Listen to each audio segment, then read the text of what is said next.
আমি অ্যাডভোকেট গোবিন্দ প্রামাণিক, মহাসচিব, বাংলাদেশ জাতীয় হিন্দু মহাজোট। গতকাল বিকালে শেখ হাসিনার পদত্যাগের পরে এদেশের হিন্দু সম্প্রদায় মনে করেছিল যে তাদের উপর বিশাল একটা হামলা, লুটপাট, অগ্নিসংযোগের ঘটনা ঘটবে। কিন্তু গতকাল বিকালেই বিএনপি এবং জামাতের নেতারা তাদের নেতৃবৃন্দকে হিন্দুদের বাড়িতে হামলা, লুটপাট, অগ্নিসংযোগ যাতে না হয় এবং প্রত্যেক মন্দিরে যাতে পাহারা দেয় সেই ব্যবস্থা করার নির্দেশ দেয়। এবং গতকাল থেকে আমরা দেখেছি সেই পাহারা দিয়েছে। সাধারণভাবে হিন্দুদের উপরে বড় কোনো মন্দিরে কোনো হামলার ঘটনা ঘটে নাই। কিছু আওয়ামী লীগের হিন্দু নেতা আছে যারা বিভিন্ন সময় লম্পঝম্প করেছিল, তাদের বাড়িতে, শুধু হিন্দু বাড়ি না, মুসলিম আওয়ামী লীগ নেতাদের বাড়িতেও হামলা হয়েছে, লুটপাট হয়েছে এবং সামান্য কিছু সুযোগ সন্ধানী এলাকা ভিত্তিক তারা কিছু সামান্য মন্দিরে হামলা করেছে, সেটা ব্যাপক বিষয় না।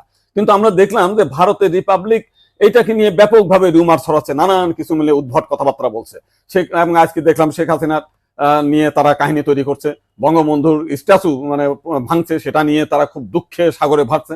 আমার এক সাংবাদিক ফোন দিয়েছিলাম, তাদের বলেছি যে আপনারা যদি শেখ হাসিনার জন্য যদি এত কান্না আপনাদের মধ্যে আসে, তো শেখ হাসিনা ভারতে গিয়েছে, আপনারা ভারতের প্রধানমন্ত্রী নরেন্দ্র মোদীকে সরিয়ে শেখ হাসিনাকে আপনারা প্রধানমন্ত্রী হিসেবে ঘোষণা করেন।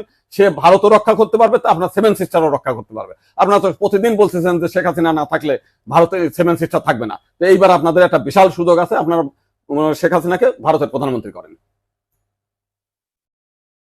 আমি অ্যাডভোকেট গোবিন্দ প্রামাণিক, মহাসচিব, বাংলাদেশ জাতীয় হিন্দু মহাজোট।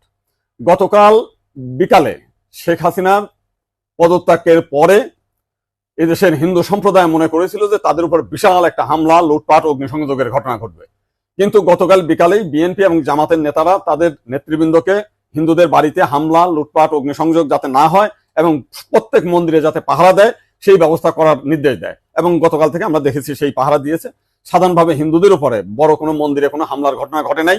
কিছু আওয়ামী লীগের হিন্দু নেতা আছে যারা বিভিন্ন সময় লম্পঝম্প করেছিল, তাদের বাড়িতে, শুধু হিন্দু বাড়ি না, মুসলিম আওয়ামী লীগ নেতাদের বাড়িতেও হামলা হয়েছে, লুটপাট হয়েছে এবং সামান্য কিছু সুযোগ সন্ধানী এলাকা ভিত্তিক তারা কিছু সামান্য মন্দিরে হামলা করেছে, সেটা ব্যাপক বিষয় না।